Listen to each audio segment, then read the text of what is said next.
হাতে নিয়ে ধরে দেখি ওর স্ট্যাটাস, তার উপরে হচ্ছে মানুষের এই ধরনের ভ্রান্ত,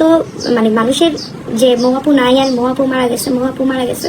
আমার না কলিজা মোচড় দিয়ে গেছে, আমার হাত পা কাঁপতেছিল এটা দেখে, আমার শরীরের পশম দাঁড়িয়ে গেছে যে মানুষ ইন্নালিল্লাহি পড়তেছে, আমি মারা গেছি। তার উপর আকলিমা আপু কল দিছে,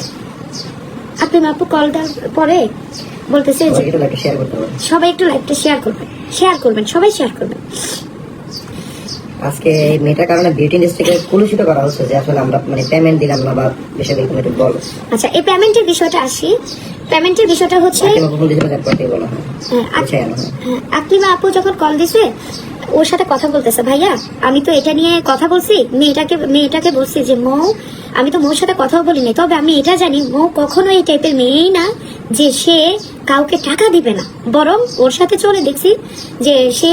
মানুষকে এমনিই টাকা দেয়। তখন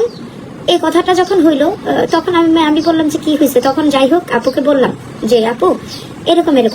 আমি তো আসলে মেয়েটার সাথে তো আমার কোনো কথাই হয় নাই, আর টাকার বিষয় তো আসেই নাই, আমি ও কিসের টাকা